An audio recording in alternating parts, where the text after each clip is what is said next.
Alors, cette eau sera tout d'abord analysée par l'Agence régionale de santé. Que pensez-vous de cet arrêté qui semble au premier abord intéressant, car il va donc stimuler la concurrence lorsqu'on connaît nos besoins en eau ici et la cherté de l'eau en bouteille à Mayotte?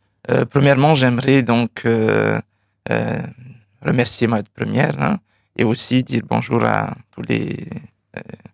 tous ceux qui nous suivent en ce moment.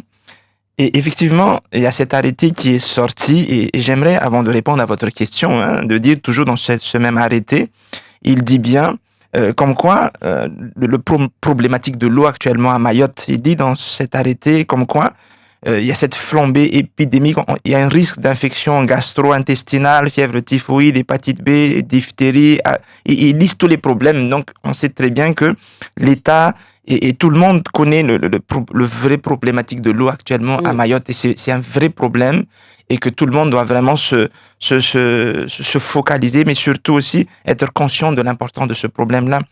Mais en tout cas, nous, en tant qu'importateurs, et là, donc, voilà, nous faisons partie aussi en même temps du MEDEF, il y a des réunions qui se sont faites, eh bien, euh, pas nous personnellement, mais un des importateurs, lors d'une de nos réunions, s'était plaint parce que, effectivement, ils ont fait venir de l'eau qui n'est pas dans l'Union européenne, entre autres, mais le problème, c'est le problème au niveau de toutes ces démarches que l'État met en place. On sait très bien que là, un problème en ce moment à Mayotte. Donc, ils ont importé un conteneur d'eau, je crois même plus de conteneurs d'eau, mais Mm. à cause des démarches, on doit faire ceci, etc., ils étaient obligés de retourner l'eau avec la situation actuelle qui se Mais passe en ce moment. qu'est-ce que vous craignez par rapport à Maurice? Non, au fait, nous-mêmes, nous avons un central d'achat à Maurice. Nous, personnellement, on n'a pas de problème à Maurice. Mais justement, je voulais dire, dans ce que je viens de dire tout à l'heure, c'est que effectivement, l'État prend ses responsabilités, mais que tout le monde, c'est-à-dire du haut jusqu'en bas, soit conscient que ce n'est pas... les gens pensent que la grande distribution est là uniquement pour faire de l'argent. Mm. Alors que là, nous sommes là, c'est vrai que l'eau, c'est, comme on dit chez nous, c'est un produit pauvre. Hein. C'est pas avec l'eau qu'on va s'enrichir, la grande distribution. On est là aussi pour aider la population.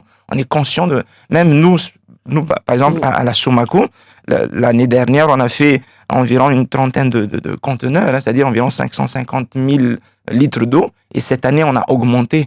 Bien sûr, vu la situation qui se passe, on est là pour aider la population, comme les autres grandes distributions aussi, je Mm. pense.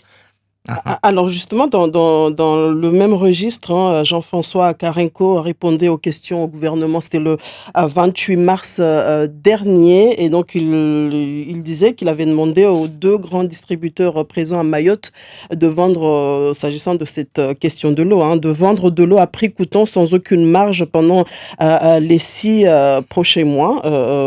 C'était au mois de mars. Alors ça, c'est une bonne chose, étant donné la pénurie que nous vivons actuellement, et également à cause aussi de l'insuffisance d'investissement et le déficit de pluviométrie. Comment vous percevez ça Et effectivement, comme je disais tout à l'heure, hein, la grande distribution est là aussi pour aider la population, entre autres. Et donc, c'est le fait de descendre et même de vendre à prix coûtant, c'est une bonne chose. Mais je reprends encore, il faut que tous, quand je dis tous, hein, l'État et toutes les branches de l'État, du haut jusqu'en bas, en amont jusqu'à aval, soient conscients que tous doivent participer, doivent Mm. faciliter aussi cela et ne pas vraiment pointer trop du doigt sur certains. C'est vrai, c'est important la procédure, mais on est là aussi parce qu'il y a une urgence là concernant l'eau. Mm. Donc même nous, au niveau de la Somaco, nous avons diminué le prix, on a participé parce que Mm. même l'État, il a mis en place... Justement, qu'en Ouais, est-il? ouais. Qu'en est-il? Quels efforts, puisque vous demandez que tout le monde puisse mettre la main à la pâte, qu'est-ce que vous avez fait comme... Parce que bien avant ce problème d'eau, hein, l'État a déjà, face au problème des prix, là, a mis en place le BQP. Bon, je pense que tout le monde connaît le Mm. bouclier qualité-prix, mais ils ont rajouté aussi ce qu'ils en appellent le BQP+, c'est-à-dire le fiscalité avec 11 produits de plus, et où tout le monde participe pour diminuer le prix. Donc l'eau faisait partie déjà de cela. Mm. Donc nous, de notre côté, au niveau de la Somaco, nous avons déjà participé au niveau du baisse des prix, donc faire tous les moyens possibles pour diminuer. Donc ça fait partie des 11 produits justement du BQP plus l'eau. Donc, il y a déjà des efforts qui ont été déjà faits. En tout cas, nous, au niveau de la Somaco, mais je pense que les autres distributeurs aussi. Mais nous, on a déjà participé à ça. Là, maintenant, arrive ce problématique de l'eau. Donc, les efforts continuent dans ce sens-là. Et c'est pour cela, j'aimerais encore le dire et le redire, hein, que tout le monde soit conscient que ce problème, c'est un problème de tous et que même les services de l'État doivent participer. C'est vrai que l'arrêté est là et faire en sorte que nous puissions vendre et puis nous puissions vraiment faciliter, parce qu'à part ça, il y a aussi les problèmes, vous avez, de transport, pour transporter les marchandises dans les points de différents points de vente. Et comme vous le savez, il y a des arrêtés qui disent que on ne doit pas transporter pendant les jours fériés ou bien pendant dans le week-end. Bon, c'est vrai que là, maintenant, ils ont mis en place certaines procédures à Dossi, mais j'aimerais toujours le dire, c'est que tout le monde doit vraiment être conscient, tous les services de l'État, bien sûr, la population même doit être conscient que nous sommes vraiment dans un véritable problématique. Est-ce que d'autres produits de consommation pourraient également bénéficier de ce genre d'arrêté préfectoral de dérogation lorsqu'on fait face à une situation exceptionnelle, par exemple? Est-ce que vous n'avez pas demandé qu'il y ait d'autres produits qui bénéficient de ce genre de dérogation? En tout cas, ce que l'État avait mis en place, j'ai parlé tout à l'heure des produits BQP+, hein, parce qu'à part le BQP qui existait depuis des années, ils ont mis en place le BQP+, et nous sommes tout à fait d'accord.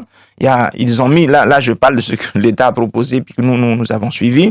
Ils ont mis en place aussi, au niveau de l'huile, de tournesol, du lait, de l'aile de poulet, de viande de bœuf. Vous savez, le problème aussi de viande actuellement, les lessives, les tomates pelées, sardines, et aussi le lait en poudre. Donc, c'est des produits qui ont été ciblés, donc qui bénéficient, entre autres, de ce produit BQP+, où l'État, avec les autres acteurs, essaie de faire diminuer autant que possible. Alors, on sait que la vie est chère à Mayotte. Les prix ne cessent d'augmenter en janvier 2022. Entre janvier 2022 et cette année, janvier de cette année, les prix sont tirés vers le haut par l'alimentation également, plus 11% contre 13% au niveau national.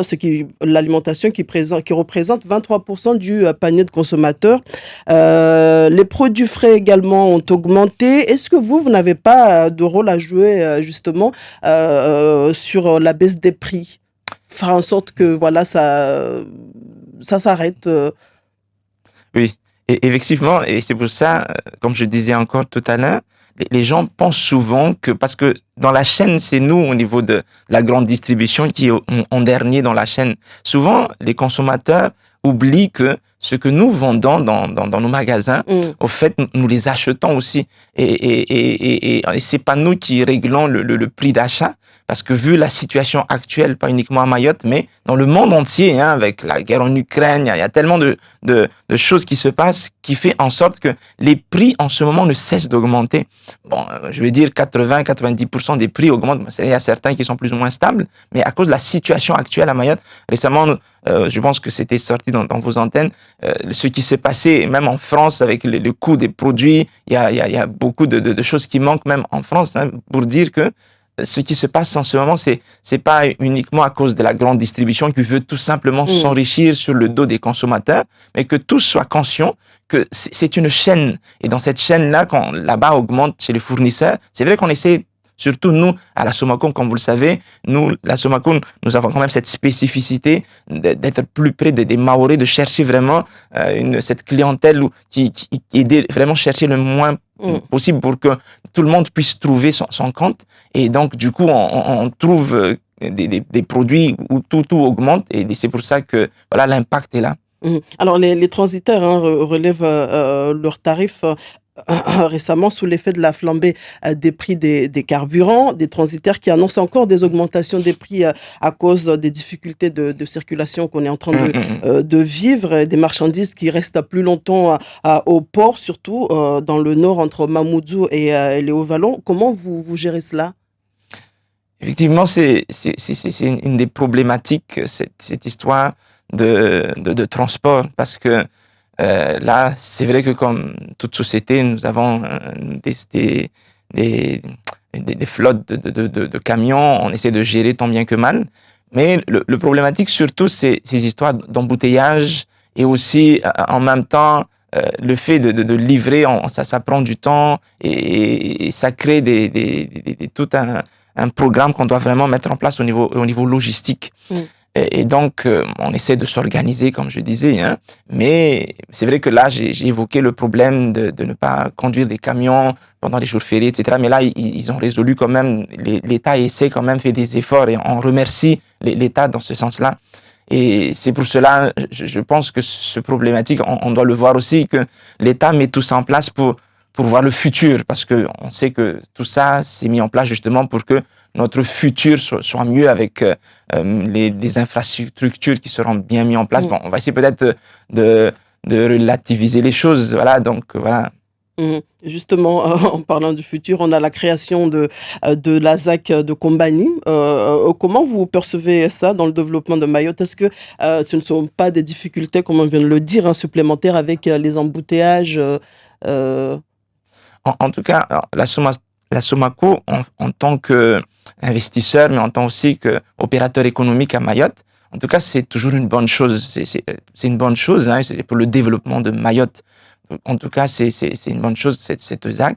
Mais comme je le dis encore, on doit tout soit bien régulé, on doit que chacun prend sa part de responsabilité dans un sens où voilà, l'État, la commune, la population, tous doit être voilà, tout doit être bien régulé. Mais en tout cas, c'est une bonne chose, cette histoire de développement. En tout cas, nous, on est pour le développement de Mayotte. Le développement économique de Mayotte passera également avec un grand port, une piste longue. Est-ce que dans le contexte actuel, on est prêt à assumer cette société de consommation qui va encore plus se développer alors qu'on connaît qu'à Mayotte, la population n'a pas assez de pouvoir d'achat? La question, et je pense que c'est une très bonne question, ce que vous venez de demander, est-ce que la population est prête? La population est prête, pardon. Parce que effectivement, tout est histoire de mentalité aussi, peut-être, je ne sais pas si je peux dire ça, parce qu'effectivement, il y a des investissements qui se font, mais des fois, la mentalité, on se pose des questions. Est-ce que la population, nous, on est prêt à assumer tout cela? Parce qu'effectivement, on connaît le problème touristique à Mayotte, le problème de cette histoire, ça remonte depuis longtemps, cette histoire de pistes longues. Et le fait d'améliorer tout ça ne peut être que bénéfique. Mais la question, est-ce que nous sommes prêts? Justement, on doit se préparer pour cela. La mentalité de la population, on doit se préparer à ça et ne pas s'attendre tout simplement à ce qu'il y ait des financements, mais que chacun aussi participe, que chacun sache que ce développement économique, ce n'est pas uniquement une manne de certaines parties tout simplement, mais que tous, on doit participer pour cela. Et quid des produits locaux, hein? Est-ce que la grande distribution ne peut pas valoriser ces produits-là, les fruits et légumes par exemple? Est-ce que vous réfléchissez dans ce sens-là également? Là, vous parlez des fruits et légumes locaux, c'est ça, hein? Parce qu'effectivement, les grandes distributions importent aussi. En tout cas, c'est des produits locaux. Oui, effectivement. En tout cas, dans nos différentes réunions, on a mis en exergue les produits locaux de Mayotte parce que, comme on dit, on veut développer l'économie de Mayotte en elle-même. Donc, on n'a pas oublié, en tout cas, la grande distribution dans nos diverses réunions. On met souvent l'accent sur ça, développer les produits locaux. Je parle bien dans nos diverses réunions et en tout cas, dans ces BQP+, que je viens d'en parler tout à l'heure, dans les différentes réunions avec l'État, eh bien... Il n'y en a pas tellement, hein. Effectivement, par contre, mais en tout cas, on veut lancer un appel aux producteurs locaux, hein, parce que aussi, c'est vrai qu'il y en a qui commencent à bien s'organiser quand même, mais que les producteurs locaux puissent s'organiser davantage pour que nous puissions, nous, après, en aval, mettre en place dans les rayons, qu'on puisse voilà, vraiment participer du début jusqu'à la fin à ce développement des produits locaux à Mayotte. Merci Manda Arakoto Neaina d'avoir été l'invité de Zakweli ce matin.